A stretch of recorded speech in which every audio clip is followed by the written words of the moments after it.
Hi everyone, welcome to let's improve. তোমরা যারা যারা 2026 সালে ডাব্লিউবিজেই এক্সামের জন্য প্রিপারেশন করছো, দেখো 2026 সালের ডাব্লিউবিজেই প্রিপারেশনের জন্য তোমরা কিন্তু 1 মাসের কাছাকাছি বেশি সময় পেয়েছো। তাহলে এই সময়টাকে কিন্তু আমাদের প্রপারলি কাজে লাগাতে হবে।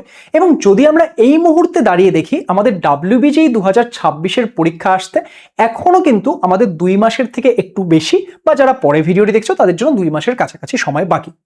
এই সময়ে কি আমি ডাব্লিউবিজেই পরীক্ষায় একটা ভালো র্যাঙ্ক আনতে পারবো?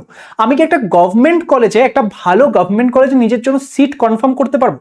উত্তর হবে ইয়েস। কিন্তু তার জন্য এই যে আপকামিং 2 মাস বা 60 দিনের কাছাকাছি সময়, সেটাকে তোমাকে এফেক্টিভলি অ্যান্ড প্রপার ওয়েতে ইউটিলাইজ করতে হবে।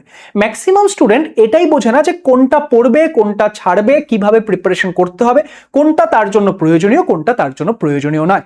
অনেক স্টুডেন্ট এই ক্ষেত্রে ভুল জায়গায় ভুল জিনিস পড়ে নিয়ে এই সময়টাকেও কিন্তু অনেকখানি নষ্ট করে ফেলে। তাহলে আজকের এই ভিডিওতে আমি তোমাদেরকে একটা প্রপার রোডম্যাপ দিতে চলেছি যে আপকামিং 2 মাস সময়ে তোমরা কিভাবে পড়াশোনা করলে ডাব্লিউবিজেই পরীক্ষায় গিয়ে তোমরা একটা দারুণ স্কোর করতে পারবে অ্যান্ড নিজের জন্য একটা গভর্নমেন্ট কলেজে সিট কনফার্ম করতে পারবে। অ্যান্ড তোমরা যারা যারা আমাদের পেইড ব্যাচ থেকে পড়ছো তারা তো এটা শুনবেই, যারা সেলফ স্টাডিও করছো তারাও কিন্তু এই পুরো বিষয়টাকে শুনে পুরো জিনিসটাকে ভালো করে বুঝে নেবে। তো লেটস ইমপ্রুভ চ্যানেলে তোমাদের সবাইকে ওয়েলকাম। আমার নাম সায়ন দাস। আমি এই মুহূর্তে আইআইটি গুয়াহাটি থেকে computer science and engineering A masters করছি, এবং এই চ্যানেলে আমি তোমাদেরকে প্রচুর গাইডেন্স প্রোভাইড করব। তার সঙ্গে ফিজিক্সের বিভিন্ন বিষয়ে কিন্তু আমি তোমাদের পড়াতে চলেছি। দেখো, সবার প্রথমে একটা জিনিস বুঝে নাও যে তোমাদের পরীক্ষা কবে। 24 মে 2026 গিয়ে তোমাদের পরীক্ষা হতে চলেছে। তাহলে মোটামুটি আমাদের কাছে কতদিন সময় রয়েছে? আমাদের কাছে সময় রয়েছে 60 দিনের কাছাকাছি। এবার এই 60 দিনটাকে আমরা 40 দিন আর 20 দিন এই দুটো ফেজে ভাগ করব। এবার এই 40 দিন আর 20 দিন যে ভাগ করছি, তার মধ্যে 40 দিন হবে আমাদের বিভিন্ন সিলেবাস কভারেজ, আমরা নতুন কনসেপ্ট শেখা। যদিও তোমরা 11-12 একবার পড়েছো, কিন্তু অনেকে হয়তো ডাব্লিউবিজেই এর মতো করে পড়োনি, বা অনেকের হয়তো ক্লাস 11-এর অনেক কনসেপ্ট এখন ভুলে গেছো। তো সেই ক্ষেত্রে তুমি যা পড়ছো, কনসেপ্ট শিখছো, প্র্যাকটিস করছো, রিভিশন করছো, সেই কনসেপ্ট শেখা বা নতুন জিনিস পড়া, তার জন্য আমরা 40 দিনই দেবো। এর মধ্যে আমাদেরকে সিলেবাস কমপ্লিট করতে হবে। এবার সিলেবাস কমপ্লিট করা মানে কিন্তু তুমি 100% এই মুহূর্তে পড়তে যাবে না। 100% যদি পড়তে যাও তাহলে সেটা পসিবল নয়। 100% কারা পড়বে? যারা হয়তো 1 বছর ধরে ডাব্লিউবিজেই এর জন্য প্রিপারেশন করছে, বা ডাব্লিউবিজেই এর জন্য স্পেসিফিক্যালি প্রিপারেশন করছে, বা যারা হয়তো জেইই এর জন্য প্রপারলি প্রিপারেশন করছে, এখন ডাব্লিউবিজেই দেবে, তারা পুরোটা পড়বে। কিন্তু তুমি যদি ক্লাস 12 এর পর তুমি ভাবছো যে আমি এখন ডাব্লিউবিজেই এর জন্য পড়বো, তুমি যদি পুরো 2 বছরের সিলেবাসটাকে এখন করতে যাও, তাহলে কিন্তু ডাব্লিউবিজেই এর সেটাকে রেডি করতে পারবে না। তোমাকে হাই ওয়েটেজ হিসেবে যেতে হবে, সেটা নিয়ে কথা বলছি। আর লাস্টের যে 20 দিন, সেখানে আমাদের কি থাকবে? সেখানে আমাদের টাইম থাকবে শুধুমাত্র প্র্যাকটিস, রিভিশন, মক টেস্ট। সেই টাইমে আমি আর কোনো কিছু দেখব না। আমার যেই কটা চ্যাপ্টার হয়েছে সেই টাইমে আমি যা কিছু রেডি করেছি সেটাকেই কাজে লাগাবো। অ্যান্ড এই কথাটা প্রত্যেক বছর বললেও অনেক স্টুডেন্টই এটাকে হয়তো সিরিয়াস নেয় না, অ্যান্ড তাদের ক্ষেত্রে কিন্তু সেটার এফেক্ট দেখা যায়। লাস্টের কয়েকদিন তোমাকে কি করতে হবে? প্রচুর পরিমাণে প্র্যাকটিস করতে হবে। ডাব্লিউবিজেইতে তোমাকে যদি কোয়েশ্চেন সলভ করে আসতে হয়, তোমার প্রচুর প্র্যাকটিস অ্যান্ড টাইম ম্যানেজমেন্ট এগুলো থাকা প্রয়োজন। এবার আসছি, আমরা টার্গেট ফিক্স করি একটা, যে আমরা পড়াশোনা করব, আমরা সমস্ত কিছু গোল সেট করব, আমরা কি পড়বো না পড়বো, বাট আমাদের পরীক্ষায় টার্গেটটা কি? দেখো, পরীক্ষায় ডাব্লিউবিজেই পরীক্ষায় মোটামুটি যদি তোমার 50+ মার্কস থাকে, তুমি একটা গভর্নমেন্ট কলেজ পেয়ে যাও। এবার এটা একটু ইয়ার টু ইয়ার ভ্যারি হতে পারে। তার কারণ সেই ক্ষেত্রে আমাদের প্রত্যেক বছরই কাউন্সিলিং এ আমরা কিছু না কিছু চেঞ্জেস দেখতে পারি। কিন্তু মোটামুটি 50+ মার্কস যদি তোমার কাছে থাকছে, বা সেফ সাইডে ধরে নাও তোমার কাছে যদি 55+ মার্কস থাকছে, তুমি এতটুকু শিওর যে তুমি তো গভর্নমেন্ট কলেজে চান্স পাচ্ছ। ওকে, কিন্তু আমরা যখন প্রিপারেশন করছি তখন নিশ্চয়ই আমরা শুধু এটা ভেবে প্রিপেয়ার করবো না যে আমাদের একটা গভর্নমেন্ট কলেজ লাগবে। হ্যাঁ, অনেকে রয়েছে যে আমার একটা গভর্নমেন্ট কলেজ পেলেই হবে, any college, any branch, I am okay. But আমরা যখন প্রিপারেশন করছি, আমরা সবসময় এটা মাথায় রাখবো, আমরা সবসময় নিজের জন্য বেটারটা চেষ্টা করব। তো এই মুহূর্তে আমি যদি দেখি, তোমরা যদি মোটামুটি 75 মার্কস বা 75+ মার্কস থাকে, তোমরা কিন্তু একটা ভালো কলেজ, একটা ভালো ডিসেন্ট ব্রাঞ্চ পেয়ে যাবে। এর থেকে কম মার্কসও, 75 থেকে কম মার্কসও আমি একটা ভালো কলেজ হয়তো পেয়ে যাবো, কিন্তু হয়তো আমি ব্রাঞ্চটা ভালো পাবো না। তাহলে আমি যদি মোটামুটি একটা decent college and decent branch চাই, তোমার যদি 75+ বা 80+ মার্কস থাকছে, তুমি একটা ভালো কলেজে একটা ভালো ব্রাঞ্চ পেয়ে যাবে। এবার না স্যার, আমার টার্গেট রয়েছে যে আমি যাদবপুর যেতে চাই, বা আমি একদম টপ কলেজে একদম টপ ব্রাঞ্চ চাই, ঠিক আছে, তাহলে মোটামুটি তোমার কিন্তু 100+ মার্কস থাকবে। 100+ মার্কস তোমার এই ক্ষেত্রে প্রয়োজন হচ্ছে। যাদবপুর কি স্যার আমি 75+ মার্কসে 80+ মার্কসে পাবো না? পাবো, কিন্তু হয়তো আমি খুব একটা ভালো ব্রাঞ্চ পাবো না।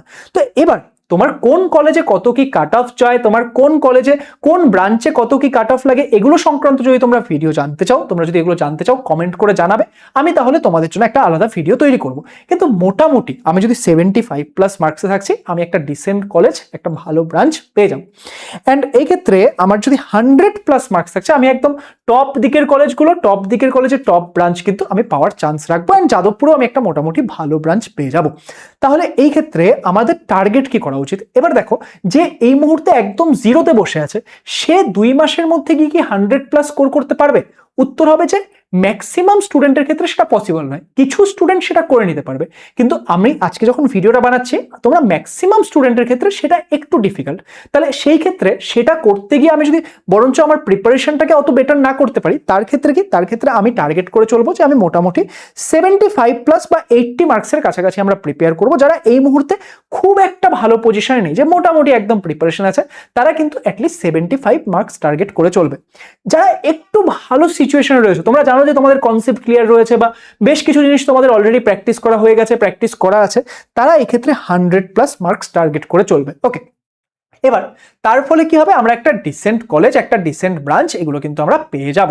তাহলে এইটুকু আমরা আমাদের যে গোলটা সেটাকে ফিক্স করে নিলাম। এবার তোমাকে নিজের ক্যাপাবিলিটি বুঝতে হবে। আমি কি বললাম যে এমন অনেক স্টুডেন্ট থাকবে যারা হয়তো এখন জিরোতে আছে, তারা এখন থেকে করেও হয়তো এক্ষেত্রে 100+ মার্কস নিয়ে চলে আসবে। তোমার মধ্যে যদি সেই ক্যাপাবিলিটি থাকে, তুমি অবশ্যই 100+ মার্কসটাকে টার্গেট করে চলো।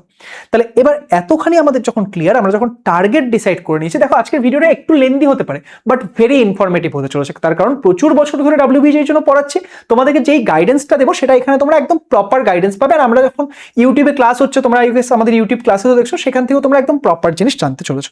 এবার টার্গেট ফিক্স করে নিলাম। এবার কথা হচ্ছে যে আমরা পড়বো কোথা থেকে, আপকামিং 7 দিনটাকে যদি কাজে লাগাতে হয়, আমরা পড়বো কোথা থেকে। তোমরা অনেকেই হয়তো সেলফ স্টাডি করছো, তার জন্য তোমরা আমাদের ইউটিউব চ্যানেলে কন্টেন্ট ফলো করতে পারো, তোমরা হেল্প পাবে। কিন্তু এখানে দেখো, সমস্ত কিছুটা তোমরা যদি একটা স্ট্রাকচার্ড উপায়ে চাও, তোমরা যদি সিলেবাসটাও সুন্দর করে পড়ানো হবে, তার সঙ্গে কোয়েশ্চেন প্র্যাকটিসও করানো হয়, মক টেস্ট থাকবে, ইচ অ্যান্ড এভরিথিং থাকবে, তার জন্য একটা কোর্স হচ্ছে আমাদের লেটস ইমপ্রুভ অ্যাপের মধ্যে রয়েছে র্যাঙ্ক ইমপ্রুভমেন্ট ব্যাচ 3.2। প্রত্যেক বছর আমরা এই কোর্সটা আনি, এটা এই বছর নিয়ে 3 বছর এই কোর্সটা হচ্ছে। তো এখানে তোমরা কুইক সিলেবাস পেয়ে যাবে, PYQ MCQ practice, mock test সব পেয়ে যাবে। তো এই ব্যাচের ফিস জাস্ট 999 রুপিস। তুমি এখন যে এই ইনভেস্টমেন্টটা করবে না, সেটা যদি তোমাকে একটা ভালো জায়গায় পৌঁছে দেয়, তাহলে কি হবে, তখন তুমি ভাববে যে এই যে আমি ব্যাচটা ভর্তি হয়েছিলাম, সেটা আমাকে কাজে লেগেছে, আমি WBJER গিয়ে একটা ভালো স্কোর করেছে। অ্যান্ড আমি আমাদের ব্যাচ নিয়ে এতখানি কনফিডেন্ট, আমি আমাদের ব্যাচ নিয়ে এতখানি ট্রান্সপারেন্ট, আমি তোমাদেরকে বলছি, তোমাদের যাদের যাদের ডাউট আছে ব্যাচে ভর্তি হওয়ার আগে, তোমরা ভর্তি হও না। কারণ আমাদের ব্যাচ আমি তো ভালো ভালো বলবোই, তুমি আমাদের টেলিগ্রাম গ্রুপে জয়েন করো নাও। টেলিগ্রাম গ্রুপের লিঙ্ক ভিডিওর ডেসক্রিপশনে থাকবে, সেখানে গিয়ে তুমি বাকি স্টুডেন্টদের থেকে জিজ্ঞেস করো যারা ব্যাচে পড়ছে, তাদের ব্যাচের ক্লাসেস কেমন লাগছে, ব্যাচের কন্টেন্ট কিরকম, তাদের থেকে শুনে তারপরে তুমি ভর্তি হও। কিন্তু যারা সিরিয়াস, তারা র্যাঙ্ক ইমপ্রুভমেন্ট ব্যাচে ভর্তি হও। This will surely help you. WBJER জন্য লেটস ইমপ্রুভের অ্যাপ ডাউনলোড করে সেখানে গিয়ে ভর্তি হয়ে নাও। আর যারা লেটস ইমপ্রুভকে সাবস্ক্রাইব করোনি, সাবস্ক্রাইব করে রাখো, কারণ পুরো WBJER-তে আমি তোমাদের গাইড করতে চলেছি। এবার আমরা যে নিজের জন্য গোলটা সেট করলাম, আমি যত মার্কসই সেট করছি, 75, 80, 90, 100, 100+, 120, যে যেটা সেট করেছে, ঠিক আছে। কারণ অনেক স্টুডেন্ট তোমরা রয়েছে তাদের একটু ভালো কন্ডিশন রয়েছে, আমি হয়তো 120+ টার্গেট করে চলছি। তো সেই ক্ষেত্রে আমি টার্গেটটাকে রিচ করবো কি করে, তার জন্য আমার সাবজেক্ট স্পেসিফিক স্ট্র্যাটেজি থাকা উচিত। দেখো, যত মার্কসই তুমি ডিসাইড করছো, তার 45 to 50% মার্কস তোমাকে আনতে হবে হচ্ছে ম্যাথমেটিক্স থেকে। ম্যাথমেটিক্সটাকে আমাদের স্ট্রং করতে হবে। তার কারণ কি, ম্যাথমেটিক্সটা সাবজেক্টটা একটু এইভাবেও ভাববে যে তোমার 75টা কোয়েশ্চেন আসছে, 75টা আমি যদি সলভ করতে নাও পারছি, আমি ওখানে 2 ঘন্টা টাইম পেয়ে যাবো। তো যেই কোয়েশ্চেনগুলো পারছি, কোনো একটা কোয়েশ্চেন যদি লেন্দিও হয়, সেটা আমি সলভ করার একটু টাইম পেয়ে যাবো। তো এইভাবে করে আমি জিনিসটাকে অ্যাপ্রোচ করতে পারবো। তো আমি যা মার্কস টার্গেট করছি, তার 45 to 50% আমি ম্যাথস থেকে আনার চেষ্টা করব। এবার তার সঙ্গে আমি কি করব, 30% কেমিস্ট্রি থেকে আনবো, আর 20 to 25% আমার টার্গেট থাকবে ফিজিক্স থেকে আনার। স্যার ফিজিক্সটা কেন কম করলেন? তার কারণ ফিজিক্স আর কেমিস্ট্রি পেপারটা যেহেতু একসঙ্গে আসে, এবার কেমিস্ট্রির কোয়েশ্চেনগুলো সলভ করতে আমার কম্পারেটিভলি ফিজিক্সের কোয়েশ্চেনের থেকে একটু কম সময় লাগে। হ্যাঁ, কিছু কোয়েশ্চেন থাকবে যেখানে কেমিস্ট্রিতেও একটু বেশি সময় নেবে, কিন্তু আমি যদি দুটোকে কম্পেয়ার করি, যারা ভালো করে পড়েছো ফিজিক্স কেমিস্ট্রি, আমি কি বলতে চাচ্ছি বুঝতে পেরেছো, যে আমি যদি কম্পেয়ার করি ফিজিক্স কেমিস্ট্রির তুলনায় কেমিস্ট্রিতে আমি কম্পারেটিভলি তাড়াতাড়ি করতে পারবো। তো সেই ক্ষেত্রে যেহেতু টাইমেরও একটা ব্যাপার থাকে, আমি এই ক্ষেত্রে কেমিস্ট্রিতে এরকম ওয়েটেজ রেখেছি, আর ফিজিক্স এখানে। তোমরা চাইলে ফিজিক্স কেমিস্ট্রি দুটোতেই 30% ধরতে পারো। ওকে, এবার এখানে স্যার আমার যদি কোনো একটা পার্টিকুলার সাবজেক্ট উইক থাকে, ধরো নাও আমি বলছি যে এখান থেকে আমি কেমিস্ট্রিতে বলেছি 30% আনার টার্গেট তোমাকে রাখতে হবে, কিন্তু কোনো একটা স্টুডেন্ট সে দেখছে যে তার ফিজিক্স খুবই স্ট্রং কিন্তু কেমিস্ট্রি হয়তো খুব একটা স্ট্রং নয়, তাহলে সেখানে কি করতে পারে, সেখানে সে হয়তো ফিজিক্স থেকে মোটামুটি 35% মতো মার্কস আনার টার্গেট রাখবে, কেমিস্ট্রিতে সেটা কমিয়ে হয়তো 20% 25% করে দিল। তো এইভাবে তোমাকে নিজের মতো করেও ভাবতে হবে। দেখো আমি যেই সাবজেক্টটা ভালো পারি, হতে পারে যে তুমি সেই সাবজেক্টটা অতটা ভালো না পারো। দেখো পারতে তো আমাকে পিসিএম তিনটেই হবে, কিন্তু সবগুলো সাবজেক্টে সবার একদম সেম কোয়ালিটিতে হবে সেটা নাও হতে পারে, তাহলে একটু নিজের মতো করে ভাবতে হবে, কিন্তু মোরাললেস তোমরা এরকম একটা স্ট্রাকচার করে চলতে পারো। এবার এই যে এই গোলগুলো যে রিচ করব তার জন্য আমাকে কি করতে হবে, পড়তে হবে। এবার এই মুহূর্তে কি পড়বে তোমরা, একটা জিনিস ভালো করে বুঝে নাও যে যারা এই ক্ষেত্রে এখন পড়াশোনা স্টার্ট করে করতে চাইছো তারা পুরো সিলেবাস কিন্তু ভুল করেও পড়তে যাবে না, পুরো সিলেবাস থেকে কোয়েশ্চেনও আসে না। তোমাদের জন্য অলরেডি আমরা একটা mathematics, physics and chemistry video এই চ্যানেলেই আপলোড করেছি, যেখানে লাস্ট 4-5 বছরের কোয়েশ্চেন অ্যানালাইসিস করে তোমাদের একদম দেখানো রয়েছে যে কোন বছরে কোথা থেকে কত নাম্বারের প্রশ্ন এসছে, কোথা থেকে কোয়েশ্চেন আসে, কোথা থেকে কোয়েশ্চেন আসে না, তাহলে তোমাদের কোন কোন চ্যাপ্টারগুলো আগে পড়া উচিত, কোনগুলো হাই ওয়েটেজ, সেটা তোমরা সেই 3টে ভিডিও দেখে নেবে, আমাদের এই চ্যানেলের ভিডিও সেকশনে গেলে পেয়ে যাবে। তো এখানে তোমরা অনলি হাই ওয়েটেজ চ্যাপ্টার এগুলোকে ফার্স্টে কমপ্লিট করার চেষ্টা করবে। সেগুলো যদি তোমার কমপ্লিট হয়ে যাচ্ছে টাইমের মধ্যে, আমরা মোটামুটি 40 দিনের কাছাকাছি সময় আছে, সেই টাইমে তোমার যদি এগুলো কমপ্লিট হয়ে যাচ্ছে, তখন তুমি ইজি টু ডু সাবজেক্টে যাবে, মানে ইজি টু ডু টপিক্সের মধ্যে যাবে। কিছু কিছু টপিক থাকে যেগুলো আমরা খুব কম সময়ের মধ্যে অ্যান্ড খুব তাড়াতাড়ি কমপ্লিট করে নিতে পারি, তো সেই ইজি টু ডু টপিকগুলো আমরা দেখবো। সেগুলো আমরা কোথা থেকে দেখবো বলতো, আমাদের যেই টপিকগুলো বেঁচে আছে তার মধ্যে থেকে হাই ওয়েটেজ, তার মধ্যে থেকে ইজি টু, এগুলো সব তোমরা আমাদের ওই অ্যানালাইসিস ভিডিওগুলো দেখলে ইচ অ্যান্ড সাবজেক্টের তোমরা বুঝে যাবে যে কোনটা করতে হবে, ঠিক আছে। এবার আমাদের যে লাস্টের 15 দিন সেই টাইমে কিন্তু আমরা নতুন কোনো কিছু স্টার্ট করব না। আমি তোমাদের জন্য দেখবে আগে 40 আর 20 দিনে ভাগ করেছিলাম, কিন্তু হতে পারে কোনো একটা স্টুডেন্টের কোনো কারণে অ্যাটলিস্ট আরো 5 দিন বেশি সময় লেগে গেল, সেটাও তাও আমি মানতে রাজি আছি, কিন্তু লাস্টের 15 দিন নতুন কোনো কিছু পড়বে না, তখন আমরা শুধুমাত্র রিভিশন, প্র্যাকটিস অ্যান্ড মক টেস্টের জন্য রাখবো।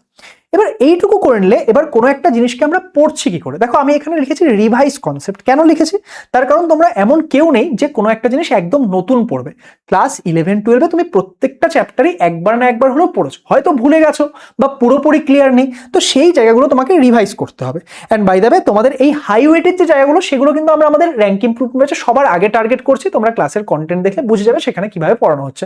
যারা ব্যাচে রয়েছে তারা ব্যাচে যেভাবে পড়ানো হচ্ছে সেভাবে পড়তে থাকো। অ্যান্ড কারা কারা র্যাঙ্ক ইমপ্রুভমেন্ট ব্যাচে রয়েছে, তোমরা যদি এতখানি অবধি ভিডিওর এই পার্ট অবধি দেখছো ভিডিওটা, তোমরা একবার কমেন্ট করে জানিয়ে যাও। অ্যান্ড তোমাদের ক্লাসের কন্টেন্ট কেমন লাগছে সেটা প্লিজ ফিডব্যাক দিয়ে জানিও, সেটা আমাদেরকে প্রচুর পরিমাণে হেল্প করবে। এবার নেক্সট এই ক্ষেত্রে টিচার্সদের কোয়েশ্চেন, তুমি ফার্স্টে এটা করলে, করানোর পর টিচার্স কোয়েশ্চেন, ধরো কেউ অন্য জায়গা থেকেও কোথাও থেকে প্রিপারেশন করেছো, তাহলে তোমার ক্লাসের কনসেপ্টটা রিভিশনটা হয়ে গেল। রিভিশনটা হয়ে যাওয়ার পর তুমি এখানে টিচার যেই তোমাকে কোয়েশ্চেনগুলো করিয়েছে, টিচাররা কিছু সিলেক্টেড কোয়েশ্চেন করায় সমস্ত জায়গায়, আমরাও যেরকম তোমাদের করাচ্ছি, তো সেই ক্লাসের কোয়েশ্চেনগুলো তোমরা করবে। ওয়ান্স ক্লাসের কোয়েশ্চেন ইজ ডান, তোমরা করবে হচ্ছে WBJ এর পিওয়াইকিউ। WBJ এর পিওয়াইকিউ জন্য তোমাদের কোথাও যাওয়ার দরকার নেই, তোমরা আমাদের এই let's improve YouTube channel live সেকশনে গেলে দেখবে আমরা তোমাদেরকে একদম ফ্রি অফ কস্ট আমাদের ইউটিউব চ্যানেলে কিন্তু ফিজিক্স, কেমিস্ট্রি, ম্যাথমেটিক্স তিনটারই পিওয়াইকিউ সলভ করাচ্ছে, তো সেই WBJ এর পিওয়াইকিউ করবে। Once this is also done, তুমি কি করবে, তুমি JEE মেন্স এর পিওয়াইকিউ কিছু সলভ করবে। এন্ড এখানে আমরা কত বছরের টার্গেট করবো, WBJ তোমরা মিনিমাম 5 বছর, পসিবল হলে 10 বছর অবধি যেতে পারো, JEE মেন্স 2-3 ইয়ার্স ফাটাফাটি। ওকে, তো এইভাবে যদি আমরা যাই তাহলে কিন্তু আমাদের একটা চ্যাপ্টার প্রপার ওয়েতে রেডি হবে। এবার একটা চ্যাপ্টার যখন রেডি করে নিলাম, তারপর কিন্তু সেটাকে ছেড়ে দিলে হবে না, মোটামুটি কিছুদিন পর পর সেটাকে আমাকে রিভাইজ করতে করতে যেতে হবে। এবার এখানে এর সঙ্গে সঙ্গে আমি তোমাদেরকে কিছু এক্সট্রা টিপ দিতে চাই যেগুলো তোমাদেরকে মাথায় রাখতে হবে। প্রথম বিষয়টা কি, যে আন্ডারস্ট্যান্ড কোয়েশ্চেন অ্যাপ্রোচ। দেখো এই মুহূর্তে তোমাদের টার্গেট হবে as many as question practice করা, কিন্তু তার মানে এমন নয় যে আমি কোনো একটা কোয়েশ্চেন পারছিলাম না, সেটা হয়তো আমি ভিডিও সলিউশন দেখে নিলাম, বা সেটা হয়তো আমি কি করলাম, সেটা হয়তো আমি বই থেকে সলিউশন দেখে নিলাম, সেটা আমি ভাবলাম আমার হয়ে গেছে, সেটা কিন্তু নয়। বা একটা কোয়েশ্চেন স্যার সলভ করেছে, আমি শুধু সেই কোয়েশ্চেনটা সলিউশন কি করে হয় সেটা বুঝে নিলাম, তাহলে তুমি পরীক্ষা ক্র্যাক করতে পারবে না। তোমাকে কি করতে হবে, একটা কোয়েশ্চেনের অ্যাপ্রোচ বুঝতে হবে। অ্যান্ড কোনো একটা কোয়েশ্চেন তুমি যদি হেল্প নিয়ে সলভ করেছিলে, তোমাকে 7 দিন পরে এসে আবার সেই কোয়েশ্চেনটা নিজেকে সলভ করার চেষ্টা করতে হবে। এইভাবে একটা কোয়েশ্চেন স্টার্ট হয়, কিন্তু ম্যাক্সিমাম স্টুডেন্ট এই অ্যাপ্রোচগুলোই জানে না। অ্যান্ড তার জন্য কি হয়, তারা ভাবে আমার তো প্রিপারেশন সেই চলছে, কিন্তু সেটা হয় না অ্যাকচুয়ালি। তো এইভাবে তোমাকে অ্যাপ্রোচ নিতে হবে। আমি তোমাদের বলেছি practice as much as possible, কিন্তু এই জিনিসগুলো মাথায় রেখে মাথায় রাখবে শুধু কোয়ান্টিটি বাড়ালেই হবে না, তোমাকে কোয়ান্টিটিটা কোয়ালিটির সাথে বাড়াতে হবে। Okay, next, minimum 3 to 5 mock test, তোমাকে মক টেস্ট দিতেই হবে, ঠিক আছে। মক টেস্ট তোমরা কোথা থেকে পাবে? যারা যারা আমাদের র্যাঙ্ক ইমপ্রুভমেন্ট ব্যাচে জয়েন করছো তারা সেখানে মক টেস্ট পেয়ে যাবে। কেউ যদি আলাদা করে মক টেস্টের জন্য ভর্তি হতে চাও, আমাদের লেটস ইমপ্রুভ অ্যাপের মধ্যে গেলে মক টেস্ট সেকশনে তোমরা মক টেস্ট পেয়ে যাবে। তোমরা ভিডিও সলিউশন সহ 5টা ফুল লেন্থ মক টেস্ট আমাদের অ্যাপের মধ্যে পেয়ে যাবে, তো সেই ক্ষেত্রে তোমরা সেটা এনরোল করতে পারো। এবার এই যে 8 to 12 আওয়ার্স অফ স্টাডি, দেখো এই স্টাডি আওয়ার্সটা সেটা খুব পার্সোনাল। আমি ধরো কথার কথা বলছি যে আমি হয়তো খুব তাড়াতাড়ি শিখতে পারি, তাহলে আমার জন্য হয়তো 6-7 ঘন্টা পড়াশোনা ফাটাফাটি। কারোর হয়তো শিখতে একটু টাইম লাগে, তার জন্য হয়তো সেটা গিয়ে 15 ঘন্টা হতে পারে। তো এই ক্ষেত্রে তোমাকে নিজের একটা ক্যাপাবিলিটি বুঝতে হবে। একটা ক্যাপাবিলিটি বুঝে নিয়ে তুমি কতক্ষণ পড়তে পারছো কি পারছো না। অনেকে কি করে যে 10 ঘন্টা 12 ঘন্টা হয়তো বসে থাকলো, কিন্তু কোয়ালিটি স্টাডি হয়তো 5 ঘন্টাই হয়েছে। তো সেরকম না, তুমি কতখানি বসতে পারছো, কতখানি তুমি পড়াশোনা অ্যাকচুয়ালিতে করতে পারছো, সেই অনুযায়ী তোমার কতখানি দরকার পুরোটাকে একটা ওভারঅল স্ট্রাকচার করে নিয়ে তোমরা পড়াশোনা করার চেষ্টা করো। আমার মতে মোটামুটি এখন তোমরা 8 to 12 আওয়ার্স দিতে পারো। তার কারণ হচ্ছে এই যে তুমি WBJEE পরীক্ষাটা ক্র্যাক করবে, ক্র্যাক করে যদি একটা ভালো কলেজে যেতে পারো, আপকামিং 4 বছরে তুমি কলেজে কি করছো না করছো সেটা কিন্তু অনেকাংশে ডিসাইড করবে যে তুমি আপকামিং লাইফে কি করবে। হ্যাঁ, আমি বলছি না যে কোনো কিছু পার্মানেন্ট, তারপরেও তুমি তোমার ক্যারিয়ার সুইচ করতে পারো, অন্য কিছু করতে পারো, বাট এই যে আপকামিং লাইফে তুমি কোথায় যাচ্ছ, তুমি কিরকম এনভায়রনমেন্ট পাচ্ছ, তুমি কিরকম একটা কালচার পাচ্ছ, সেটা কিন্তু তোমার লাইফের অনেক কিছু ডিসাইড করবে। তো যারা যারা WBJEE নিয়ে সিরিয়াস, যেভাবে বললাম সেইভাবে পড়াশোনা করো, দেখবে তোমরা অনেকটা হেল্প পাবে। তোমরা যদি আমাদের সঙ্গে পড়তে চাও, আমাদের লেটস ইমপ্রুভ অ্যাপ ডাউনলোড করে র্যাঙ্ক ইমপ্রুভমেন্ট ব্যাচে জয়েন করো। দেখবে সেখানকার প্রথম ক্লাসটা যখন তুমি করবে না, তুমি বলবে বাহ ভালো বুঝেছি। তো ইউটিউবে আমাদের ডেমো ক্লাস আপলোড করা রয়েছে, চাইলে তোমরা দেখে নিতে পারো। তো এই হচ্ছে পুরো বিষয়। তো অল দ্য বেস্ট সবাইকে, WBJEE পরীক্ষার জন্য অল দ্য বেস্ট। আশা করবো যে আপকামিং 2 মাস সময় তোমরা খুব ভালোভাবে কাজে লাগাবে এন্ড নিজেদের যে গোল সেখানে পৌঁছে যাবে। তো আজকের ভিডিওটি যদি ইনফরমেটিভ মনে হয় সেটাকে লাইক করে দিও, বন্ধু বান্ধবদের সঙ্গে শেয়ার করো, আর আপকামিং ভিডিওগুলো দেখার জন্য আমাদের চ্যানেল লেটস ইমপ্রুভকে সাবস্ক্রাইব করে নিও। Thank you so much.